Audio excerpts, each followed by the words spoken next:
Assalamualaikum warahmatullahi wabarakatuh. Di sini kami dari kelompok 7 akan membahas mengenai diskusi kami tentang analisis hubungan kuantitatif dan kualitatif struktur aktivitas terhadap pengembangan obat golongan diuretik, di mana tugas ini merupakan tugas dari dosen kami, yakni Bapak Rifki Effendi.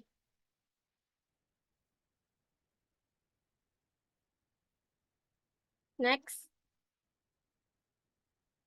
Sebelum masuk ke materi, kami akan memperkenalkan anggota kelompok kami dulu. Yang pertama itu ada Haiga Hataya Rabani dengan NIM 10. Kemudian ada Dea Erika dengan NIM 68. Kemudian ada saya sendiri, Junara Putri Tritonga dengan NIM 40. Dan yang terakhir itu ada Rada Delvia Roza dengan NIM 28. Baiklah, selanjutnya materi yang pertama akan disampaikan oleh Rada Delvia Roza. Dipersilakan. Latar belakang. Diuretik adalah golongan obat yang bekerja pada ginjal untuk meningkatkan ekspresi air dan natrium klorida. Sebagian besar diuretik bekerja dengan menurunkan reabsorpsi elektronik oleh tabulus atas. Next slide. Rumusan masalah. Bagaimana analisis hubungan kuantitatif struktur aktivitas terhadap pengembangan obat diuretik, dan bagaimana analisis hubungan kualitatif struktur aktivitas terhadap pengembangan obat diuretik. Tujuannya yaitu untuk mengetahui hubungan kuantitatif struktur aktivitas terhadap pengembangan obat diuretik dan untuk mengetahui hubungan kualitatif struktur aktivitas terhadap pengembangan obat diuretik. Next slide. Pembahasan yang pertama itu ada obat furosemid. Furosemid atau asam 4 klorida N sulfonyl 5 sulfanoil antranilat adalah turunan sulfonamida berdaya diuretik kuat dan bertitik kinerja di lingkungan Henle. Hubungan kuantitatif dengan furosemid yaitu pemberian dosis furosemid antara kelompok 1 yang menerima dosis 10 mg per jam dan kelompok 2 yang menerima dosis 20 mg per jam dengan parameter efektivitas terapi atau urin tampung, sak nafas selama pemakaian oksigen dan kroki. Hubungan kualitatif dengan furosemid yaitu membandingkan efektivitas terapi diuretik antara furosemid tunggal dan kombinasi furosemid albumin pada pasien CKD kondisi hipoalbuminemia tanpa kegawatan dengan parameter yang diteliti adalah urin, output, dan sodium. Didapatkan hasil sebanyak 24 pasien CKD dengan hipoalbumin, tidak ada perbedaan secara signifikan. Next slide. Yang kedua itu ada obat hidroklorotiazid. Farmakologi hidroklorotiazid ini adalah obat diuretik kerja singkat.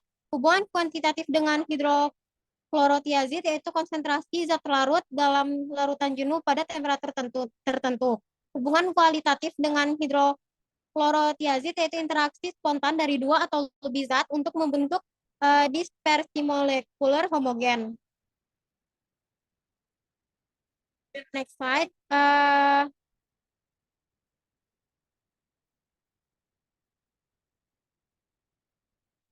Yang ketiga yaitu ada spironolactone. Spironolactone adalah sebagai diuretik hemat kalium yang bekerja pada tubulus di ginjal. Hubungan kualitatif dengan spironolactone yaitu pemberian obat diberikan dalam bentuk formulasi suspensi melalui ekstral feeding tube, di mana bentuk tablet atau kapsul dapat dihancurkan atau dibuka dan dicampur dengan air untuk selanjutnya dihomogenkan dan dimasukkan ke dalam eksternal feeding tube. Hubungan kualitatif dengan spironolactone yaitu antagonis farmakologis spesifik aldosteron yaitu bertindak terutama melalui pengikatan secara kompetitif pada reseptor yang berkaitan dengan aldosteron, tempat pertukaran natrium kalium di distal tubulus ginjal.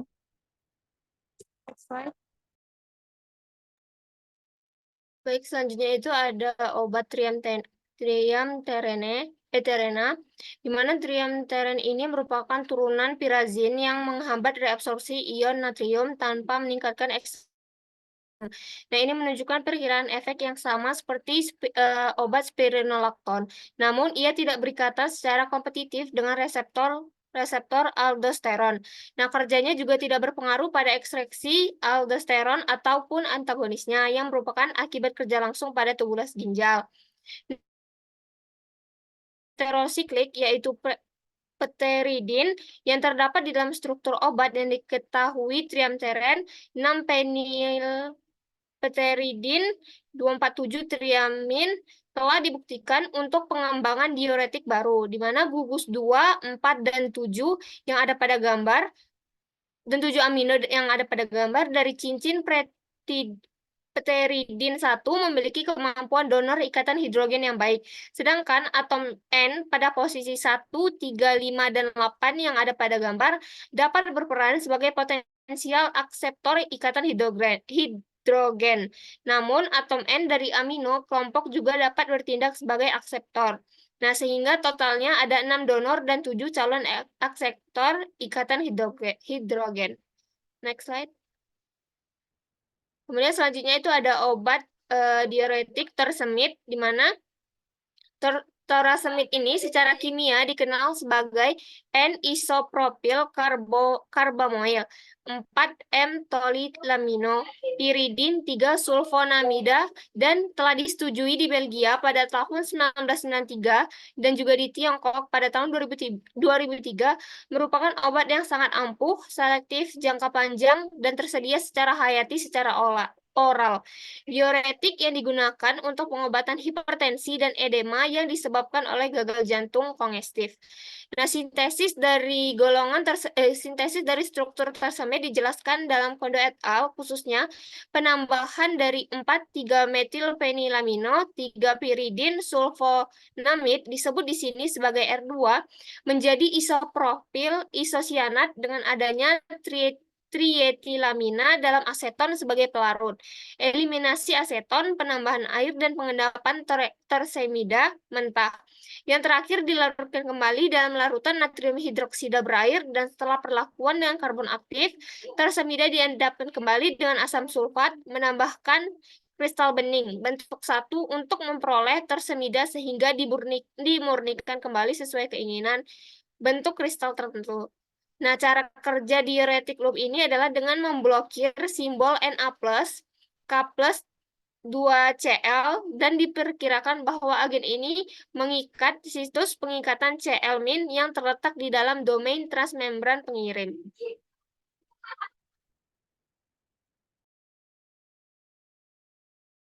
Selanjutnya itu ada metolazon. Nah, di mana metolazon ini merupakan obat jenis tiazid diuretik atau water pill yang membantu mencegah tubuh dari penyerapan garam yang berlebihan, yang bisa menyebabkan fluid retention atau edema.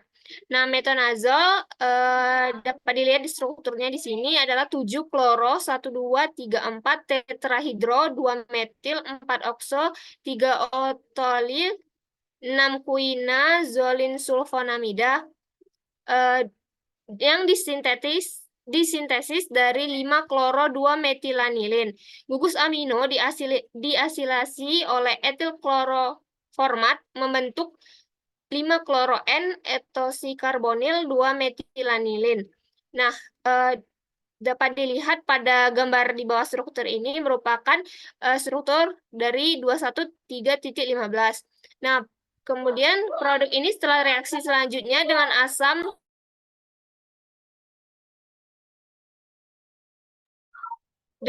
asam klorosulfonat dan diubah dengan cara biasa menjadi 4-sulfonamida 5 kloro N-etoksikarbonil 2 metilanilin 213.16.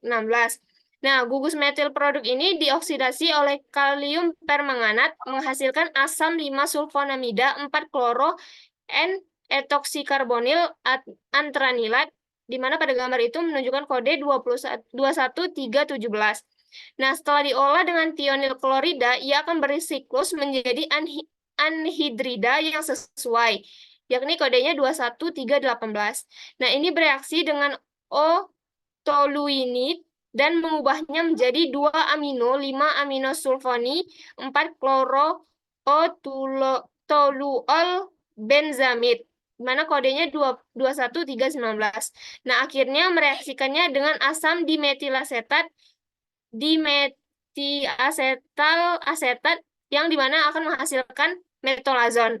Nah, tempat kerjanya metolazon ini adalah di bagian kortikal, lengkung, Henle, ascendens, dan tubulus contortus distal, di mana obat ini bekerja menghambat reabsorpsi natrium dan juga klorida dengan menghambat simbol elektroneutral Na+ Cl- yang terletak di sana. Nah, obat ini hanya dapat bertindak sebagai natriuretik moderat yang jelas kurang kuat dibandingkan diuretik low, karena bahkan pada dosis maksimal sekalipun. Next slide.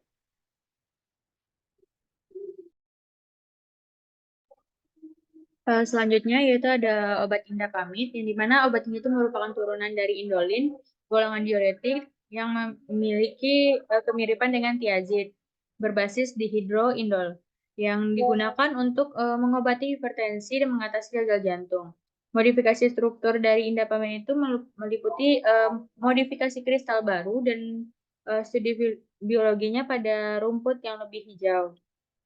Pada proses sintesis ini ada 3 hidrokibenzaldehid yang diproses melalui metode Williamson esterification dengan bromodekan, dan bromododekan, di mana sintesis dan kristalisasi N-alil 4-kloro 3 NN dialisulfamoil, N2-metilindolin, 1 glibenzamid atau ASIB, di mana senyawa ASIB itu disintesis dari indapamid untuk menghilangkan proton menggunakan kalium bikarbonat sebagai basa. Alilasi dengan alibromida menghasilkan pembentukan N-alil 4-kloro 3NN dialylsulfamoil, N2-metilindolin, 1-YL benzamid atau ASIB. Struktur ASIB ini tuh dijelaskan berdasarkan data spektral. Spektrum 1H NMR menunjukkan adanya gugus metil dan sinyal lain yang berkaitan dengan proton siklus indolin. Berdasarkan analisis menggunakan DFT B3LYP yang menunjukkan stabilitas molekul indapamid dan melalui interaksi CHO intramolekular hidrogen serta interaksi konjugasi dan transfer ikatan elektron. Analisis elektron densitas orbital frontier molekular memberikan gambaran mengenai reaktivitas, di mana stabilitas kinetiknya rendah dan nilai GAP energinya rendah, dan menunjukkan transfer elektron dalam molekul dan aktivitas biologisnya. Berikut di samping ada reaksi dan sintesis yang terjadi.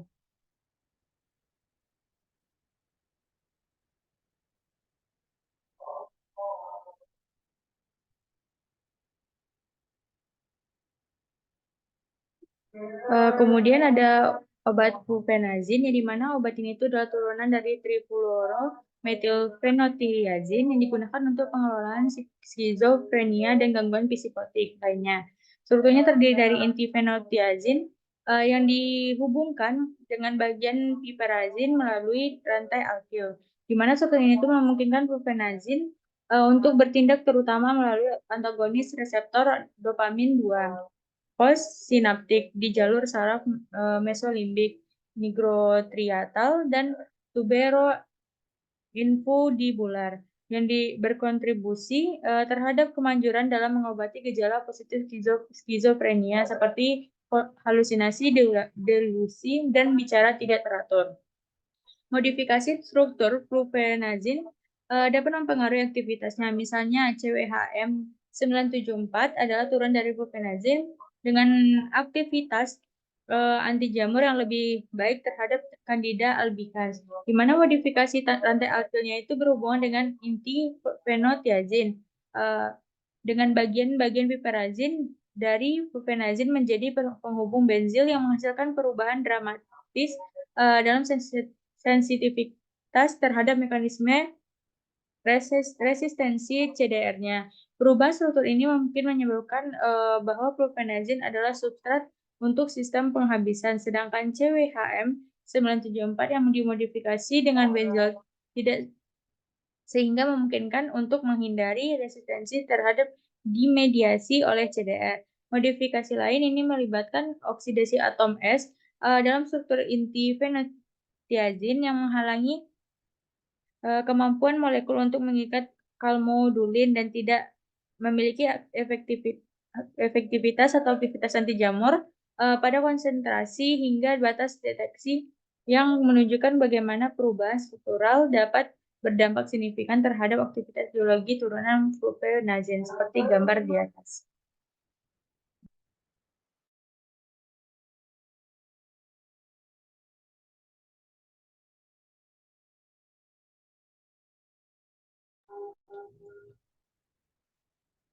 Selanjutnya ada obat diuretik golongan bumetanid. Bumetanid adalah obat untuk mengurangi penumpukan cairan berlebih dalam tubuh atau edema yang disebabkan oleh berbagai kondisi seperti gagal jantung, penyakit hati, dan penyakit ginjal. Hubungan kuantitatif dengan bumetanid yaitu mengurangi gejala seperti sesak napas dan pembengkakan di lengan, kaki, dan perut. Hubungan kualitatif dengan bumetanid yaitu menghambat sistem transportasi kaitan natrium kalium klorida di sisi luminal. Selain itu, bumetanid juga bekerja secara tidak langsung mengikat ekskresi kalsium, magnesium, dan fosfat pada tubulus proksimal serta aliran darah renal. Next. Yang terakhir itu ada amilorid. Amilorid ini adalah obat untuk mengobati tekanan darah tinggi atau hipertensi, gagal jantung, dan edema. Obat ini juga dapat digunakan dalam penanganan hipokalemia. Dalam penggunaannya, amilorid dapat dikombinasikan dengan obat diuretik lain seperti hidroklorithiazid. Hubungan kuantitatif dengan amiloid ini yaitu pengobatan hipertensi baik secara farmakologi yaitu obat antihipertensi maupun secara non farmakologi yaitu diet dan olahraga. Hubungan kualitatif dengan amiloid yaitu pengobatan biaya kesehatan, hubungan penderita dengan tenaga kesehatan, dukungan keluarga, dan masih rendahnya pengetahuan pasien mengenai hipertensi. Kualitas interaksi dengan tenaga kesehatan 30%. Next. Jadi, fungsi utama dari diuretik ini adalah untuk memobilisasi cairan edema yang berarti mengubah keseimbangan cairan sedemikian rupa sehingga volume cairan ekstrasel kembali menjadi normal. Karpain merupakan senyawa alkaloid khas yang dihasilkan oleh tanaman pepaya, termasuk ke dalam alkaloid golongan piridin yang bersifat asam dan dapat diekstraksi dengan pelarut organik yang bersifat polar dan seperti etanol.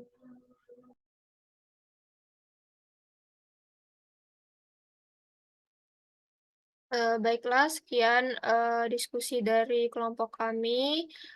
Kurang dan lebihnya mohon maaf. Wabillahi taufiq wal hidayah. Wassalamualaikum warahmatullahi wabarakatuh.